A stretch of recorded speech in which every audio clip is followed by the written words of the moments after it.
నమస్తే అండి, welcome to Guntur రుచులు. ఈరోజు అయితే ఇక్కడ రెసిపీ కొబ్బరి పచ్చడి.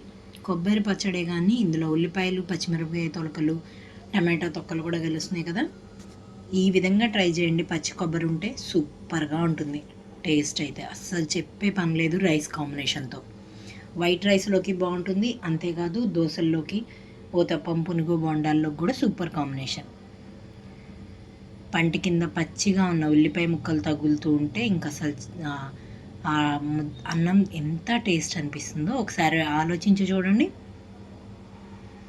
మరి ఇందులోకి ఏ కాంబినేషన్ వేసాను అనేది అయితే ఫుల్ రెసిపీ కోసం వీడియోలోకి వెళ్తూ చెప్తాను. ఈరోజైతే ఇక్కడ కొబ్బరి పచ్చడి కోసం చేస్తున్నానండి. రైస్ కాంబినేషన్లోకి, దోశల్లోకి కూడా సూపర్గా ఉంటుంది. ఇక్కడ కొబ్బరి చిప్ప ఒక చిప్ప అంతా తీసుకొని ఇలా సన్నగా స్లైసెస్గా కట్ చేసుకున్నాను. ప్రతిదీ కూడా ముక్క. ఇందులోకి 2 టేబుల్ స్పూన్స్ వరకు పల్లీలు, 2 టమాటోలు తీసుకున్నాను.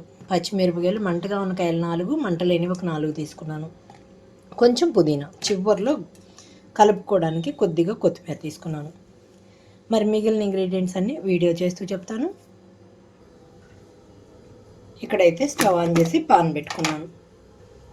ఇందులో ముందుగా పచ్చిమిరపకాయలు, పుదీనా వేయించుకోవడం కోసం ఆయిల్ తీసుకుంటున్నాను. 2.5 టేబుల్ స్పూన్స్ వరకు. ఇక్కడైతే ఆయిల్ అంతా కాగిన తర్వాత ఒక 1/2 స్పూన్ వరకు మెంతులు, 1 స్పూన్ వరకు పచ్చిశనగపప్పు వేసుకుంటున్నాను. వీటితో పాటుగా పల్లీలు కూడా వేసి వేయించుకుంటున్నాను. ఇవన్నీ లో ఫ్లేమ్లోనే ఉంచి వేయించుకోవాలండి.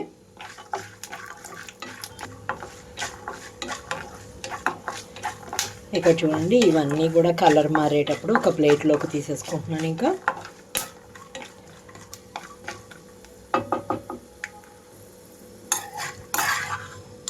వీటన్నిటిని ఒక ప్లేట్లోకి తీసుకుంటున్నాను.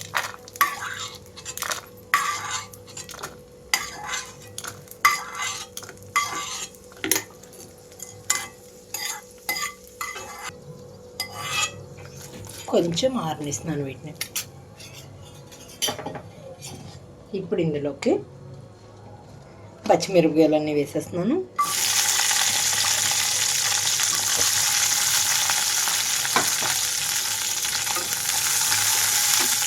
ఇందులోనే అల్లం ముక్క కూడా వేసేసానండి. పచ్చిమిరపకాయలతో పాటుగా కొంచెం వేగనివ్వాలి. వీటిని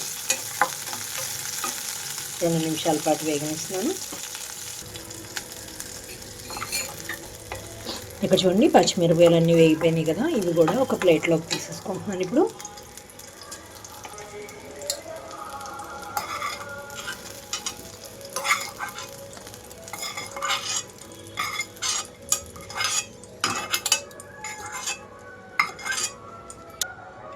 ఇప్పుడు ఇదే ఆయిల్లోకి కొబ్బరి వేసేసుకుంటున్నాను.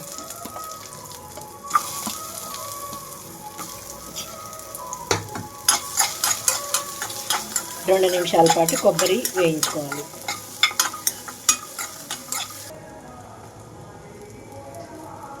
రెండు నిమిషాల తర్వాత ఒకసారి కలుపుకొని ఇవన్నీ కూడా ఒక ప్లేట్లోకి తీసేసుకుంటున్నాను. పప్పులు వేయించుకున్న ప్లేట్లోకి వేసేసుకుంటున్నాను. ఇవి కూడా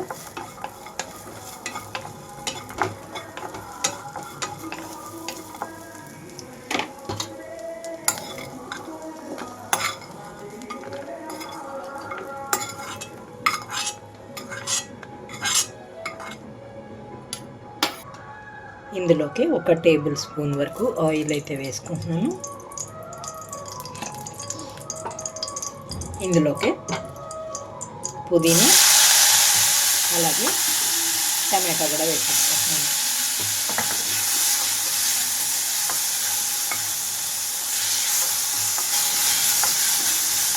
రెండు నిమిషాల పాటు మూత పెట్టి మగ్గనిస్తున్నాను. టమాటా మెత్తగా అయిపోవాలి. ఇక్కడ మనకి టమాటాలు మెత్తబట్టడానికి కొద్దిగా సాల్ట్ వేసేసుకుంటున్నాను. ఇందులోనే కరివేపాకు రెమ్మలు కూడా లో ఫ్లేమ్లో ఉంచి మూత పెట్టేస్తాను.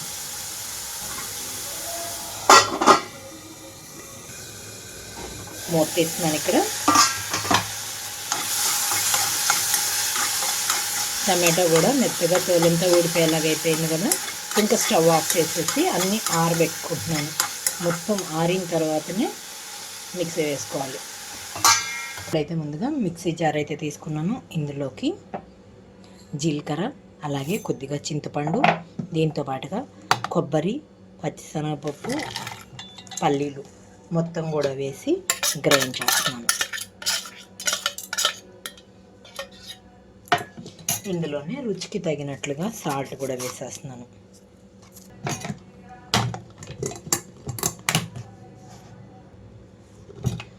ఇక్కడ చూడండి, కొంచెం బరకగా మొత్తం గ్రైండ్ అయిపోయింది.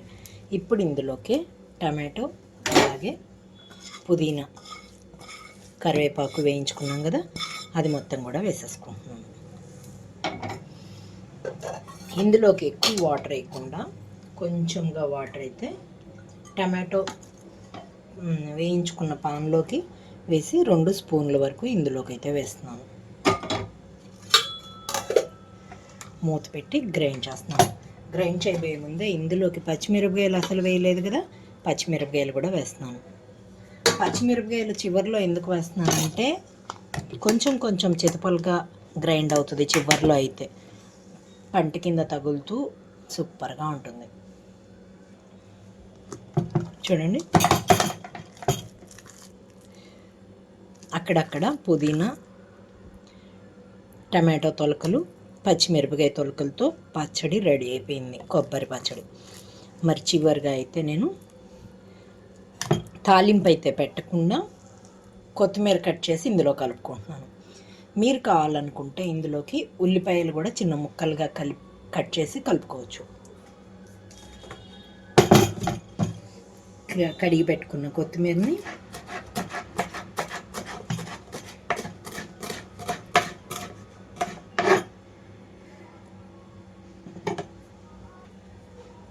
దీంతో పాటుగా ఉల్లిపాయ కూడా ఎక్కువ వేయకుండా సగం ఉల్లిపాయని ఇందులో కలుపుకుంటున్నాను నేను.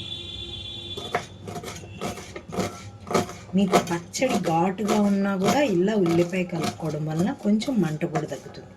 నేను ఘాటు కోసం అయితే కాదండి,